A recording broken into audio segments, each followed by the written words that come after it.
background, a little bit of background information on Alexandria. It's kind of a distinctive city. It has 148,000 residents, but it's only 16 square miles. So a lot of our area, and particularly one of the districts that I'm going to talk about, the West End district, has, it's a vertical community. It's very difficult to police. And it has things in there that are particular to that kind of environment. But in our patrol operations bureau, we've got about 190 officers. That fluctuates, generally fluctuates in a downward trend right now, as we all are familiar with. But, you know, one thing is good. We know no help is coming, so we're not looking for it to go back up. We're just kind of going to do the best with what we've got. But here's some good news. We have relatively low crime, and 2010 was the lowest annual total since 1966. So we've done well, but in 2007, we implemented a strategic response system, which is CompStat, and it was our customized version. It looks very much like the Jacksonville Sheriff's Office in Dallas, Texas. We did a lot of research, and those were two models that kind of fit our culture and our agency personality, but that definitely produced results. So those were the part ones. As you can see, same thing with the nuisance offenses. They're declining and continue to decline. This year, as of right now, actually, as of today, we're a bit up on part one crimes by about 40. So it's just something that we're dealing with, and but we're not seeing the same success as we saw in 2010, but we still have a little bit of time. I've promised our chief that by October we'd be back down. See how that goes. So hotspots policing in Alexandria, kind of how do we get there, and why? And then the how do we do it? Do they work? And what are some of the challenges? My presentation is going to talk about two aspects of hotspots. One is, what does it do to the organization? And specifically, to your commanders. If you're a chief or a deputy chief, how do you kind of ease into this this strategy? The second is, typically when people get into hotspots, they're massive. They're not really hotspots. They're 8 square blocks, so they're more like neighborhoods, and in some cases entire communities. And you kind of, unless you really kind of hone in on blocks, and Chris talked about place, like micro places, your chances of success are, you're losing some opportunities, let's just put it that way. So we'll show you kind of how we, over the years, honed in on now what are blocks. Basically, the analysis that we're doing, and I'll show you what it looks like, puts 750 square foot grids throughout our entire city, and then we map the crime based on that. So what it does is basically it puts it in a block format for you. And it's interesting how that plays out. So why? In 2007, as I said, we went to CompStat, and our chief, it was a new chief at the time, and he saw that crime kind of began trending up, and also that we weren't built for optimizing our crime fighting capabilities. We were basically deployed temporally. So what that means is basically you'd have a captain responsible for a day shift, another captain responsible for an evening shift, and another captain responsible for a midnight shift. So basically there was no one responsible for anything, because you could always point elsewhere. It was never pointed to you. So we went to a geographic or a district-based model where we had 3 captains, and they were assigned an area. So we had, many of you are familiar with Alexandria. We had Old Town was one district, Del Rey was another district, and then the West End, which you'll see a map, was another district. The West End is about half of our city. We grossly misjudged our calculations. We had some population swings and some demographic changes. So by the time we rolled into this, we were knee-deep in problems in our West End district, which is the one I'm going to focus on, and that's the one that kind of pushed us toward hotspots policing. So Oh, and in late 2007, I went from the chief's office to the West End District Commander. So I got, and I'd been out of operations for many years, so I was in it, and it was not looking good. We were just starting CompStat, so I was a little nervous about what I saw and kind of where we were heading. So to describe it, our city has 148,000. This district had 90,000 residents, so a vast majority of the residents. And it also had 50% of the Part 1 crime within its boundaries. It had the most use of forces, the most crime of any sort. Officer burnout was off the charts. When I got there, I thought it was me, but everybody was putting in for transfers. Every opportunity, maybe, I don't know. So it was, we had to pay attention to this. It was not going to improve unless we changed what we were doing there.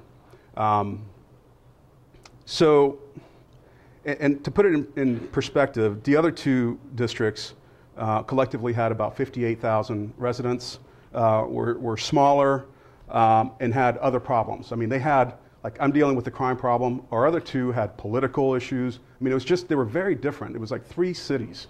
So everybody had their plate full. The only reason why I'm referring to the West End District is because we're talking about hotspots and we're talking about crime.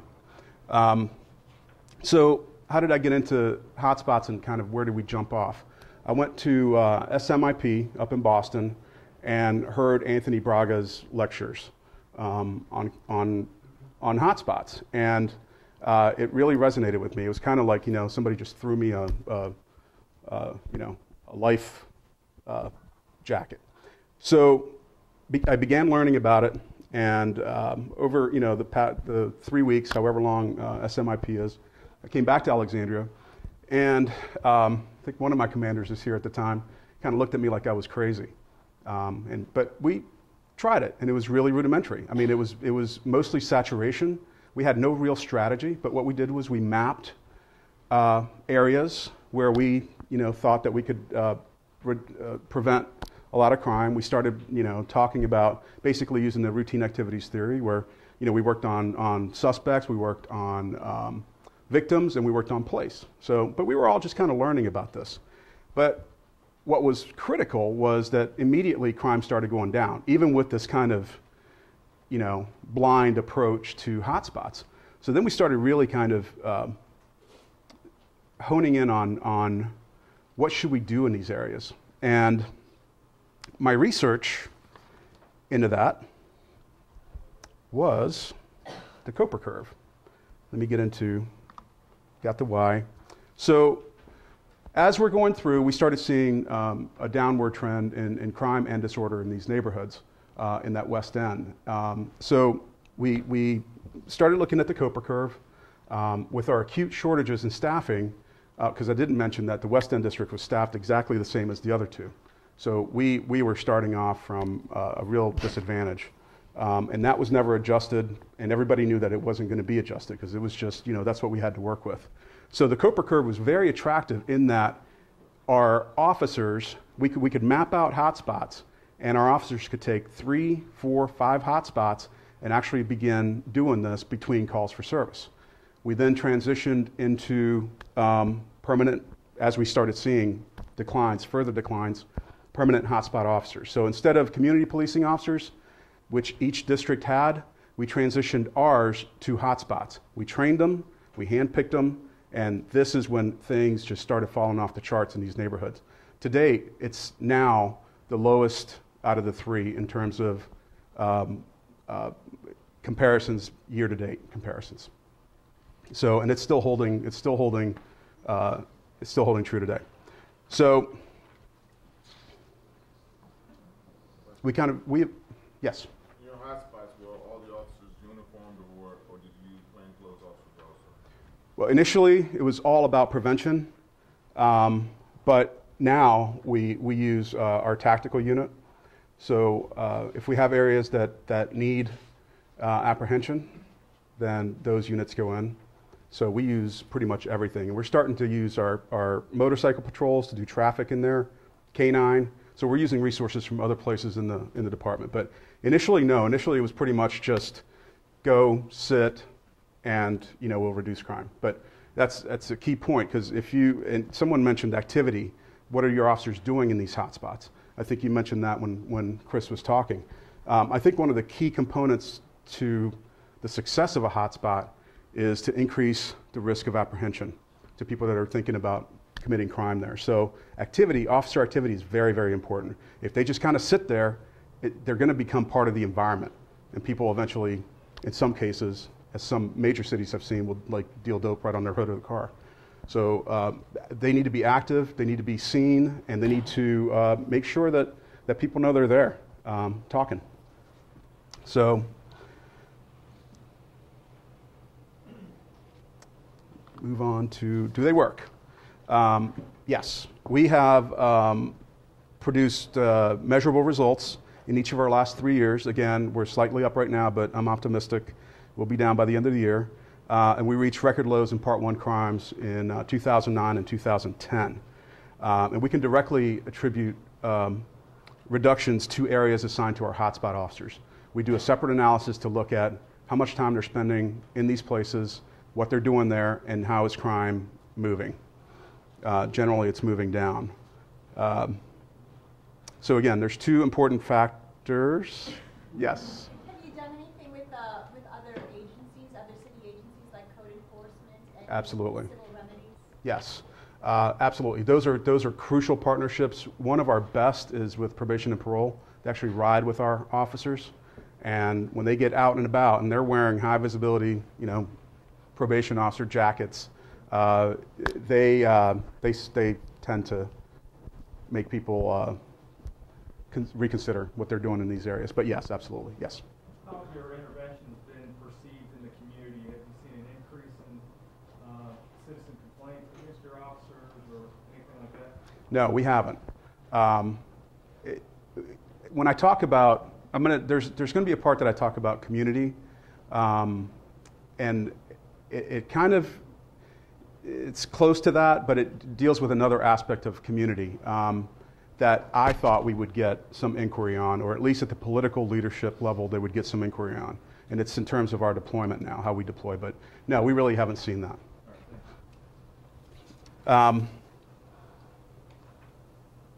So in terms of important factors that will kind of steer you towards success if you're going to implement hotspots, there are two. The size of the hotspot is critical, and what your officers do there is critical. Organizational challenges. When I was at the West End District, I was at the captain level, and I was implementing pretty much this hotspots approach. When I got promoted and put into the role of operations chief, things kind of were a little more murky and difficult in dealing with the 3 district commanders, because we choose our commanders. They're the best and the brightest. They are innovative. They have been around a long time. They're politically, sensitive. They're well-rounded. And 2 of the other districts were not using hotspots. So I tried to steer them in that direction, but I had to really be kind of sensitive to that. As we all know, you can force certain things, but this is not one of them. This kind of has to be massaged. They need to kind of evolve and take it on their own. Basically, it needs to take their own spin to it. So I will talk a little bit about how we did that, but that was a challenge. We created crime reduction areas, very much, it looks like Operation Safe Streets in Jacksonville. Chris talked about that. We did some site visits down there and kind of looked at organizationally how did they move toward hotspots, and they did it very, very successfully. So we kind of took some of the approaches that they used with the analysis piece. Community. When we get to the community piece, since our hotspot strategies don't just use the hotspot officers, it's every patrol officer. They've got to go in, and we call them visits. Visits equate to dosage, and they're 15 to 20-minute visits, and everybody's held accountable to that. And you got to figure out what reporting mechanisms you want and how to really get your sergeants to make sure that these things are occurring, because if that doesn't happen, nothing else happens. So in terms of actually where the rubber meets the road, that's actually a key factor. So the community piece that I thought we were going to get kind of hammered on was in the West End there's 6 patrol beats and 8 patrol officers on duty usually at any given time. But we don't deploy actually in beats anymore. We've taken those 8 officers and we put them into the hotspot areas. So there's beats that don't have crime that are unstaffed. And we're pretty transparent with that. The community has not come out against it. We're a relatively small city, so we can still respond pretty quickly to most 911 calls or emergency calls. But primarily, we only deploy in very small areas of the West End. So, and I think, yeah.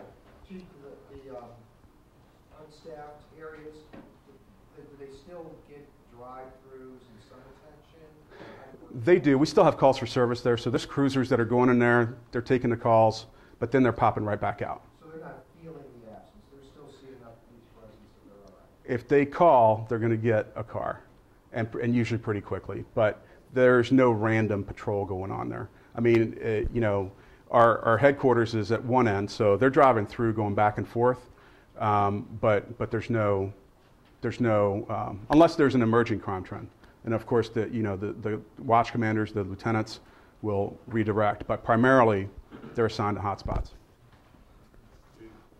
Yes.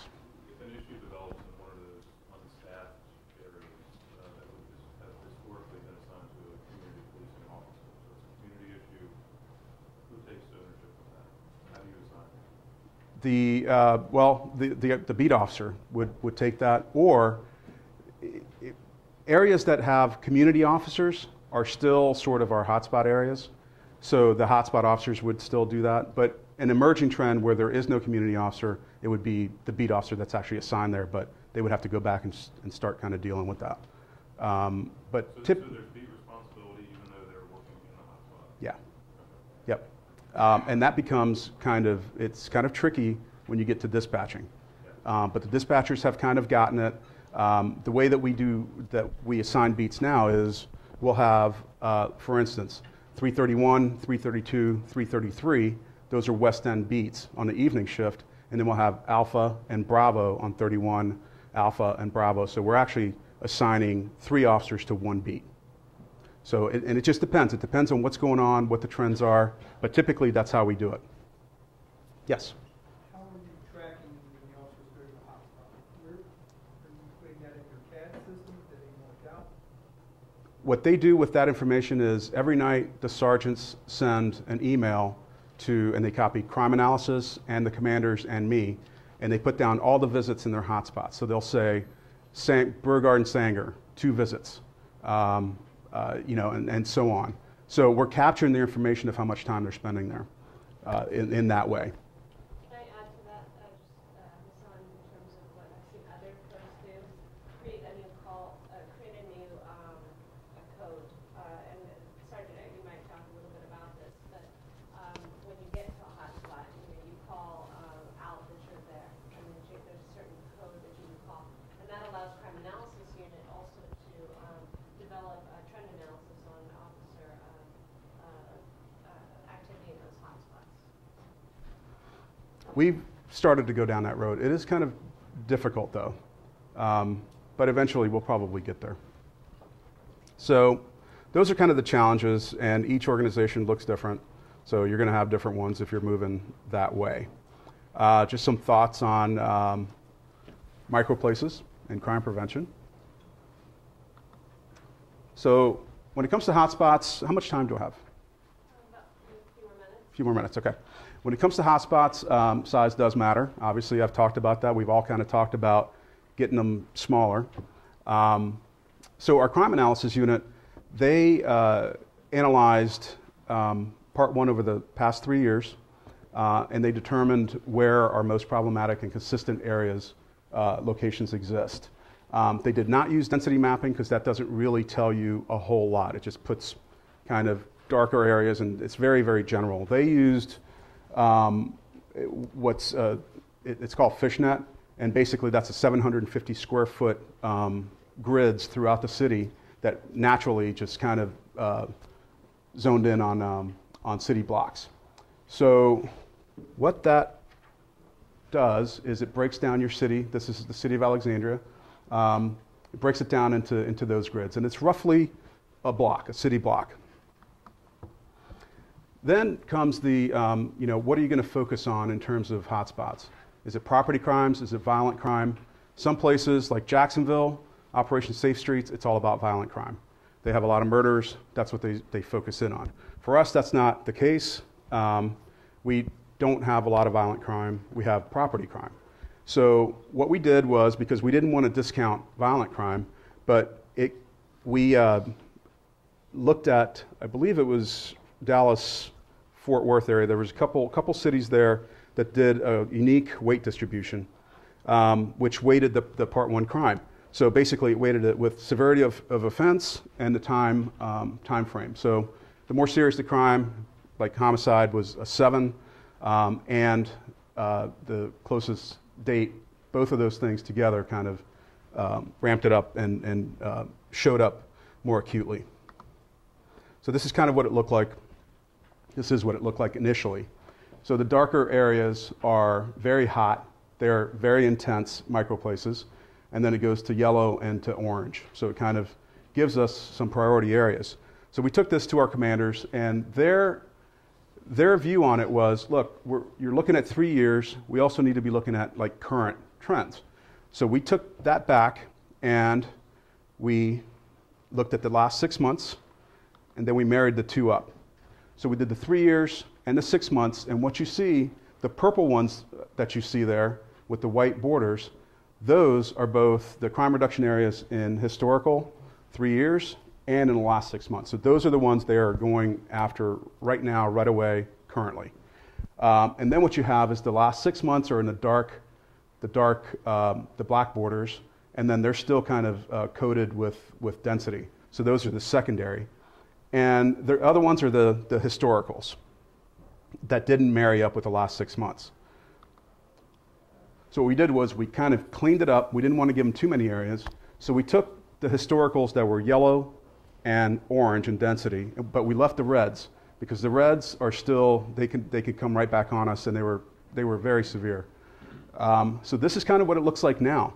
This is where we are focusing our efforts. And it seems simple. It is, organizationally, it's challenging. Crime analysis is challenging, and just kind of keeping this thing going, it's very, very difficult. So, yes? Is the FishNet grid a software tool, or did you develop that yourself? We stole it. It's, yes, it is a software tool. But we got it, we learned of it from, I think it was Fort Worth Police. Our analyst did all that work. If I can get your card, and I can get you more information on that.